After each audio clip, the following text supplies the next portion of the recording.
closed until Labor Day for major station repairs. And despite shuttles between Fort Totten and Nome Gallaudet, extra service on the green and yellow lines, and staff to direct riders, there were still issues. So now it's a headache because now we gotta wait. I waited at Nome for about 45 minutes for shuttle bus. I caught a bus, charter bus over this way earlier this morning. The bus driver, she didn't know where she was going. I had to direct her to get here.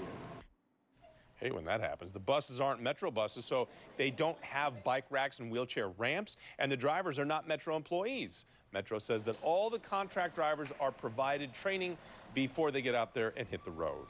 And 7's on your side now, watching the possibility of a Metro strike. Representatives from the union and Metro meeting today for the first time since last Wednesday. Union reps say talks are progressing and they're hoping a formal agreement is in the works. They will continue negotiating through email and phone this week, and they plan to meet again next. All right, some good news if you just can't resist a cold diet soda. While we usually hear all the ways that it's bad for your health, there's new research suggesting it could actually fight off colon cancer. Researchers studied more than 1,000 cancer patients over the course of 7 years. They found those who had at least one artificially sweetened soda a day were 46% less likely to see their colon cancer return. That's half of the study group. They say more studies are needed to figure out exactly why that is. Now, if they could just do this for pizza and beer, we are in business. That's a really interesting study. Yeah, it really is. Yeah, Something about the sweeteners, I guess. All right, well, how about this one? An extra ingredient you're definitely not expecting in some of California's wine. How about radioactive particles? No. Yeah. Scientists say when the Fukushima nuclear plant melted down in 2011, a radioactive cloud made its way across the Pacific all the way to California. That's science fiction. So the bad news here, wines made after that year have twice as much radioactive material as pre-2011 bottles.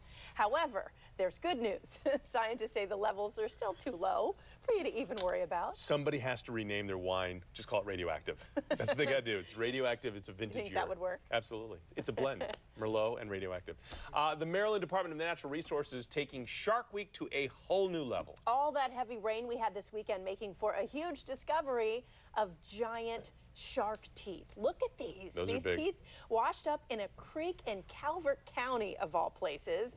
After all the rain subsided, the DNR says it tracks 41 different species of sharks. That's a big one. Off the Maryland coast, including great whites. You do know, and Bill was talking about this earlier in the Weather Center, if we had 2 more inches of rain, which potentially we're going to get, we could have Sharknado. They could be flying through the air. We could. I don't think we're ready for that. No, I wouldn't like that. No, I don't desire that. It has been known tornadoes pick up fish, take them a few counties over, and then the tornado ends. It's not gonna happen. I know it's not.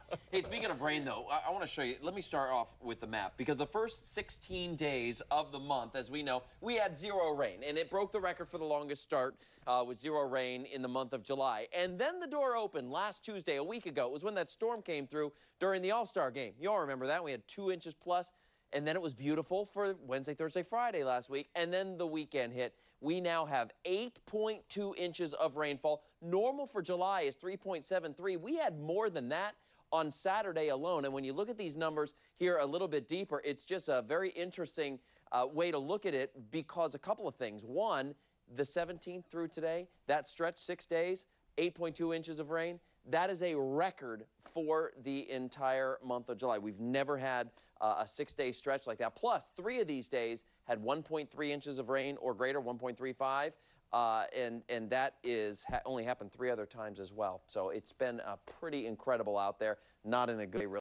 Yeah, we needed the rain, but enough's enough, Mother Nature. And we're going to see more as we go through the night tonight. So tomorrow morning, out the door, temperatures pretty much where they are right now. We'll say some mid and low 70s, very sticky, even some patchy fog where you're not having the rain. But we will likely have rainfall throughout the area. Get up in the morning, watch Good Morning Washington, and they'll show you exactly where that rainfall is coming down at that time. And it's going to be, well, hello, map. It's going to be one of those days that the rain continues kind of off and on throughout the day as we go on into the day. We have some flood warnings to tell you about. My map's doing some funky stuff for you, but we'll just show you. Here's the total precip over the last 48 hours. And through tomorrow morning, we're going to go temperatures into the 70s, 76, 76, and 77, respectively, for midnight, 4 a.m. and 8 a.m. tomorrow.